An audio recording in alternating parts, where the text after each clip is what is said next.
ಹಿಂದಿನ ಸಂಚಿಕೆಯಲ್ಲಿ ರಮೇಶ ಮತ್ತು ಪುಷ್ಪ ತಂದೆ ತಾಯಿ ಅವರಿಬ್ಬರ ಮದುವೆ ವಿಚಾರ ಪ್ರಸ್ತಾಪ ಮಾಡಿದ್ರು. ರಮೇಶ ಪುಷ್ಪಾಳನ್ನು ಮದುವೆಯಾಗಲು ಖುಷಿಯಿಂದ ಒಪ್ಕೊಂಡಿದ್ದ.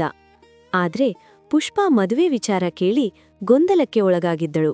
ಮುಂದೆ ಪುಷ್ಪ ಏನ್ ನಿರ್ಧಾರ ಮಾಡಿದೆ? ಈ ಮದುವೆ ನಿನಗೆ ಒಪ್ಪಿಗೆ ಇದೆಯಾ? ಅಮ್ಮ, ನನ್ಗೆ ಇನ್ನೂ ಸ್ವಲ್ಪ ಸಮಯ ಬೇಕು.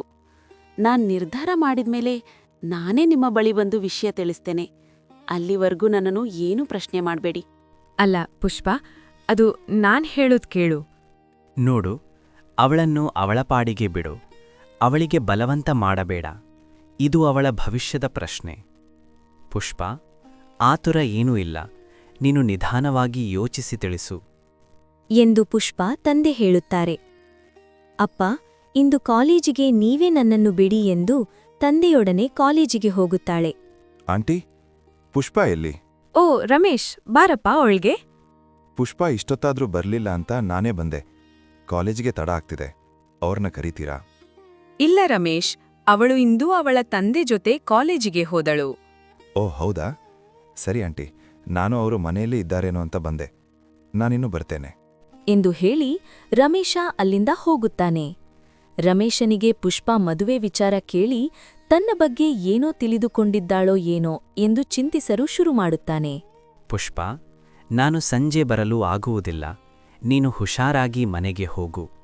ಸರಿಯಪ್ಪ, ತೊಂದರೆ ಇಲ್ಲ. ನೀವು ಹೋಗಿ ಬನ್ನಿ ಎಂದು ಹೇಳಿ ಪುಷ್ಪ ಕಾಲೇಜಿಗೆ ಹೋಗುತ್ತಾಳೆ. ಸಂಜೆ ಕಾಲೇಜು ಮುಗಿಯುತ್ತದೆ. ರಮೇಶ ಪುಷ್ಪಾಳಿಗಾಗಿ ಕಾಲೇಜಿನ ಬಳಿ ಕಾಯುತ್ತಿರುತ್ತಾನೆ. ರಮೇಶನನ್ನು ನೋಡಿ ಪುಷ್ಪಾಳಿಗೆ ಸಂಕೋಚ ಶುರುವಾಗುತ್ತದೆ. ಪುಷ್ಪ, ನಿಲ್ಲಿ. ಯಾಕೆ ನನ್ನನ್ನು ನೋಡಿಯೂ ನೋಡದಂತೆ ಮುಂದೆ ಹೋಗ್ತಿದ್ದೀರಿ? ಏನಾದ್ರೂ ಸಮಸ್ಯೆನಾ? ಅದೇನಿದ್ರೂ ಹೇಳಿ. ಇಲ್ಲ, ಅದು ನಾನೇನೋ ಯೋಚನೆ ಮಾಡ್ತಾ ಹೋಗ್ತಿದ್ದೆ. ನಿಮ್ಮನ್ನು ಗಮನಿಸಲಿಲ್ಲ. ನೋಡಿ, ನಿಮ್ಮ ಯೋಚನೆ ನಮ್ಮಿಬ್ಬರ ಮದುವೆ ವಿಷಯದಲ್ಲಿ ಅಂದ್ರೆ ಅದೇನಿದ್ರೂ ನನ್ನ ಬಳಿ ಸಂಕೋಚವಿಲ್ಲದೆ ಹೇಳಿ. ನಿನ್ನೆ ನನ್ನ ತಂದೆ ತಾಯಿ ನನ್ನ ಬಳಿ ಮದುವೆ ವಿಚಾರ ಪ್ರಸ್ತಾಪ ಮಾಡಿದಾಗಿನಿಂದ ನಾನು ಗೊಂದಲದಲ್ಲಿದ್ದೀನಿ. ನನ್ಗೆ ಏನ್ ಮಾಡ್ಬೇಕು ತಿಳಿತಿಲ್ಲ. ಪುಷ್ಪ, ನಾನು ನೇರವಾಗಿ ಹೇಳ್ತಿದ್ದೇನೆ ಕೇಳಿ. ನನಗೆ ತಿಳಿಯದಂತೆ ನಾನು ನಿಮ್ಮನ್ನ ಪ್ರೀತಿಸಲು ಶುರು ಮಾಡಿದ್ದೇನೆ. ನನ್ನ ತಂದೆ ತಾಯಿ ಮದುವೆ ವಿಚಾರ ಪ್ರಸ್ತಾಪಿಸುತ್ತಿದ್ದಂತೆ ನಾನು ಖುಷಿಯಿಂದ ಈ ಮದುವೆಗೆ ಒಪ್ಕೊಂಡೆ. ಆದ್ರೆ ನಾನು ನಿಮಗೆ ಬಲವಂತ ಮಾಡಲ್ಲ. ನಿಮಗೆ ಇಷ್ಟ ಇದ್ರೆ ಒಪ್ಕೊಳ್ಳಿ, ಇಲ್ಲದಿದ್ರೆ ಹೀಗೆ ಸ್ನೇಹಿತರಾಗಿ ಇರೋಣ. ನೀವು ಸಂಕೋಚ ಪಡ್ತಾ ನನ್ನನ್ನು ಅವಾಯ್ಡ್ ಮಾಡೋದು ಬೇಡ.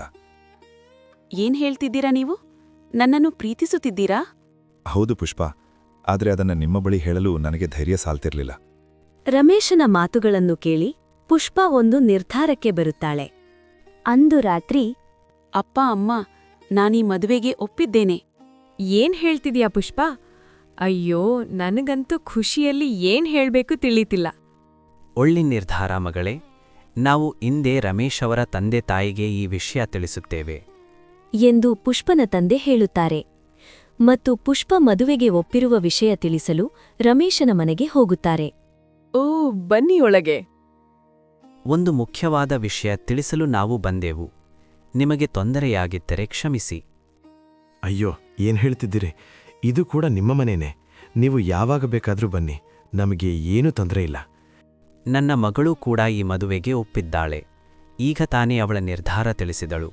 ನಾವು ಖುಷಿಯಿಂದ ತಡ ಮಾಡದೆ ನಿಮಗೆ ತಿಳಿಸೋಣ ಎಂದು ಬಂದೆವು. ಎಂಥ ಸಂತೋಷದ ವಿಷಯ ಹೇಳ್ತಿದ್ದೀರಾ! ನನಗಂತೂ ಕೇಳಿ ತುಂಬಾ ಖುಷಿಯಾಯ್ತು. ಹೌದು, ನಮ್ಗೂ ಕೂಡ ತುಂಬಾ ಖುಷಿಯಾಯ್ತು. ಸರಿ, ಹಾಗಾದ್ರೆ ಇನ್ನೂ ತಡ ಮಾಡೋದು ಬೇಡ.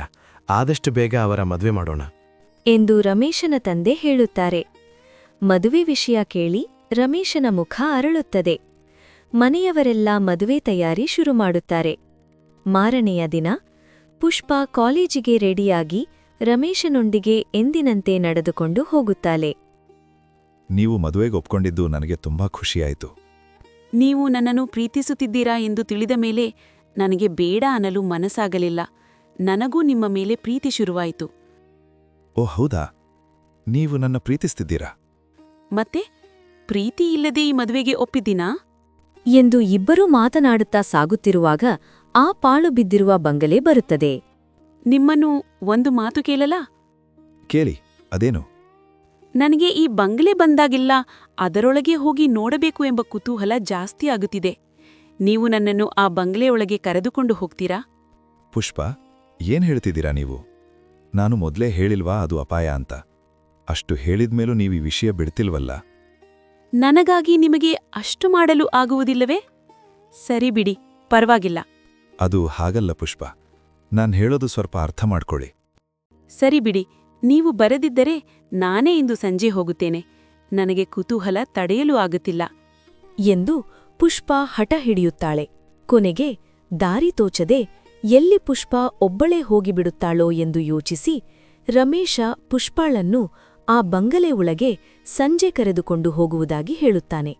ರಮೇಶನ ಮಾತುಗಳನ್ನು ಕೇಳಿ ಪುಷ್ಪ ತುಂಬಾ ಖುಷಿಪಡುತ್ತಾಳೆ. ತುಂಬಾ ಥ್ಯಾಂಕ್ಸ್ ನೀವು ಒಪ್ಪಿದ್ದಕ್ಕೆ. ನನಗಂತೂ ತುಂಬಾ ಖುಷಿಯಾಗ್ತಿದೆ. ಖುಷಿನಾ? ಎಲ್ಲಾ ಬಂಗ್ಲೆ ಬಳಿ ಹೋಗಲು ಹೆದರಿದ್ರೆ ನೀವಿಷ್ಟು ಖುಷಿ ಪಡ್ತಿದ್ದೀರಲ್ಲ, ತುಂಬಾ ವಿಚಿತ್ರ ನೀವು. ಎಂದು ರಮೇಶ ಹೇಳ್ತಾನೆ. ಹೀಗೆ ಇಬ್ರು ಮಾತನಾಡುತ್ತಾ ಸಾಗುತ್ತಿರುವಾಗ ಪುಷ್ಪ ಕಾಲೇಜು ಬರುತ್ತದೆ. ಸರಿ, ಸಂಜೆ ಸಿಗೋಣ. ನಾನು ಬರೋದು ತಡ ಆದ್ರೆ ಎಲ್ಲೂ ಹೋಗ್ಬೇಡಿ. ನಾನು ತಪ್ಪದೆ ಬರ್ತೇನೆ. ಸರಿ, ನಾನೆಲ್ಲೂ ಹೋಗಲ್ಲ. ನಿಮಗಾಗಿ ಕಾಯ್ತಿರ್ತೇನೆ. ಬೇಗ ಬನ್ನಿ. ಎಂದು ಪುಷ್ಪ ಹೇಳಿ ಕಾಲೇಜಿಗೆ ಹೋಗುತ್ತಾಳೆ. ರಮೇಶ ಕೂಡ ಅಲ್ಲಿಂದ ಹೋಗುತ್ತಾನೆ. ಸಂಜೆ ಕಾಲೇಜು ಮುಗಿಯುತ್ತದೆ.